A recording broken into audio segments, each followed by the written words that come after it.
तो दोस्तों आज हम बात करने जा रहे हैं एक ऐसी सच्ची कहानी, एक ऐसी सच्ची घटना के बारे में जिसे सुनकर आपकी रूह कांप उठेगी।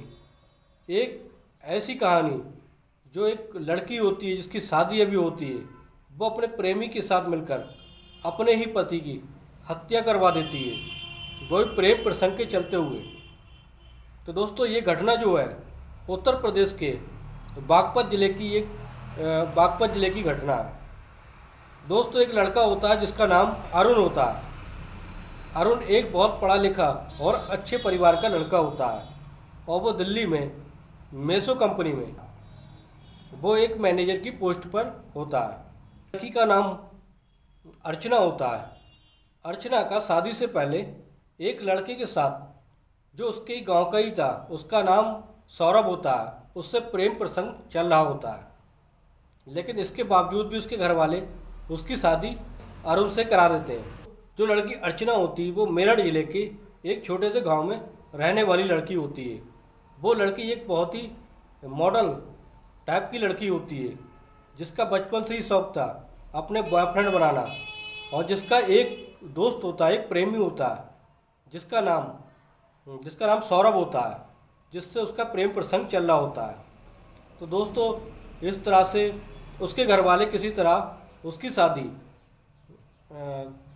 उत्तर प्रदेश के बागपत जिले में रहने वाले अरुण से करा दी जाती है। तो उन दोनों की शादी जो होती है वो जनवरी 2023 में होती है। इस तरह से 1 जनवरी 2023 में उन दोनों की शादी हो जाती है।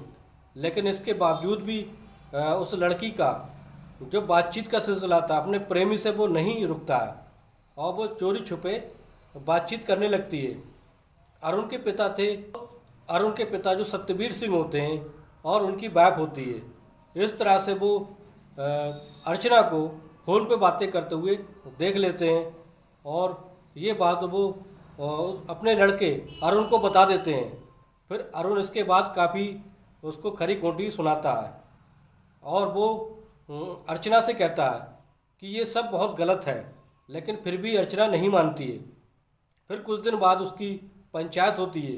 पंचायत में बैठकर अर्चना से ये कहा जाता है कि तुम्हारी क्या इच्छा है। तो अर्चना कहती है कि मुझे अपने प्रेमी के साथ ही रहना है। तो दोस्तों इस तरह से जब पंचायत बढ़ाई जाती है और अर्चना से इसके बारे में कहा जाता है, अर्चना जो होती है वो अपनी गलती को मान लेती है। इसके बाद भी उसका प्रेम प्रसंग है वो नहीं रुकता है और उससे वो बातचीत का सिलसिला जारी रहता है।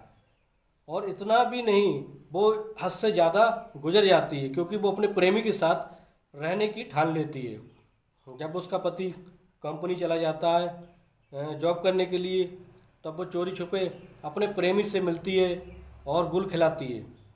तो इस तरह दोस्तों एक दिन ऐसा होता है कि वो अपने पति को ही अपने प्रेमी के साथ मिलकर रास्ते से हटाने की सोच लेती है क्योंकि उसके पास कोई ऑप्शन नहीं था।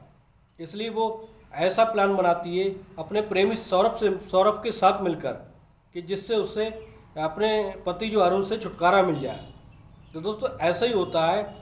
एक दिन अरुण जब वो कंपनी में होता है और उसके पीछे अर्चना मार्केट जाती है अपने प्रेमी के साथ और किसी गैंगस्टर जो होते हैं, जो शूटर होते हैं, उनसे जाके जो अरुण की सुपारी देती है। और इस तरह से वो शूटर जो होते हैं वो उसकी सुपारी में एडवांस में 20,000 मांग लेते हैं और बाकी का वो टोटल जो सौदा होता है उनका वो 1.5 लाख में होता है।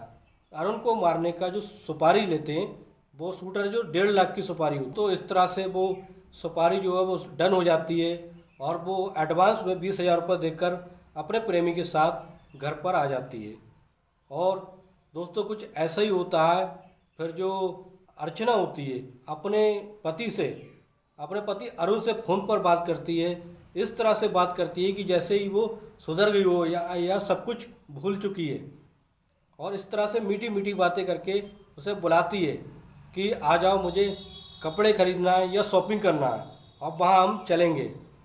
तो इस तरह से वो अरुण जो होता है 2-4 दिन की छुट्टी लेकर घर पर आ जाता है। जैसे ही वो घर पर आता है तो जो अर्चना होती है बहुत सारे गहने पहनकर सज धज कर और सज धरकर अपने पति के साथ मार्केट में निकलने लगती है। जब उसको घर वालों से ये कहती है कि वो दवाई लेने जा रही है। तो इस तरह से जब वो मार्केट में पहुंचते हैं और उनके पीछे जो शूटर लगे होते हैं और उसका जो प्रेमी होता है सौरभ भी साथ में होता है। तो अर्चना जो होती है वो फ़ोन पर सारी बातें उन शूटर्स और सौरभ से सारी बातें करती रहती है और ये जहाँ जहाँ पहुँचती है सारी लोकेशन उन्हें भेजती रहती है। और इस बात का शक उसके पति अरुण को भी नहीं होता है। तो दोस्तों फिर ऐसा ही होता है जब वो वापसी में आ रहे होते हैं, वहाँ पर एक बड़ा सा पुल होता है। पुल के पास में गाड़ी को रुकवा लेते हैं। जो वो फ़ोन करके उन शूटरों को बता देती कि यहाँ के लोकेशन सेंड कर देती है, जिससे वो शूटर और सौरभ उन दो शूटरों के साथ वहाँ पर मौके वारदात पे पहुँच जाते हैं।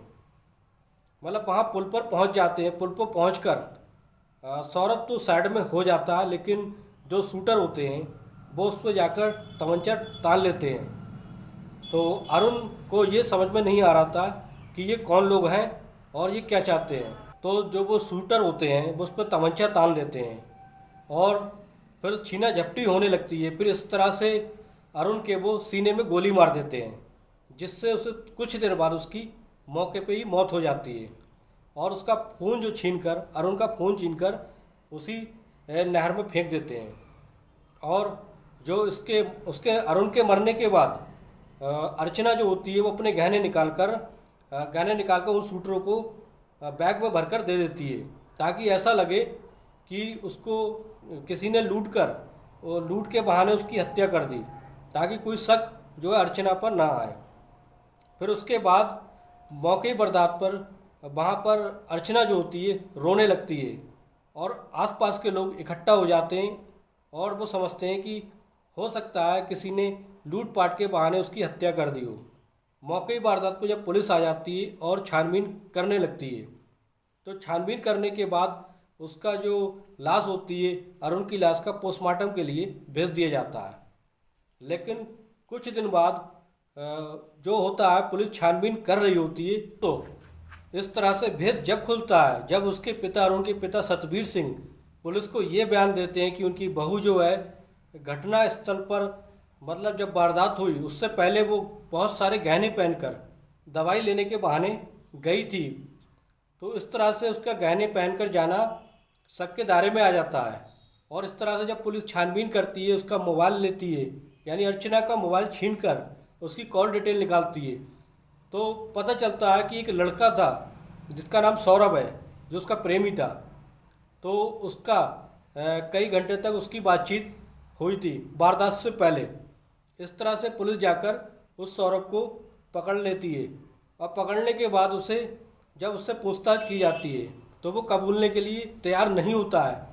जब पुलिस और ज़्यादा सख्ती से निपटती है तब उसके मुंह से ये बात निकल जाती है कि हाँ, कि हम दोनों ने ये प्रेम के चलते, एक दूसरे से प्रेम के चलते इसकी सुपारी शूटरों को दी थी और हमने इसको अरुण को, उसके पति को मरवाया है।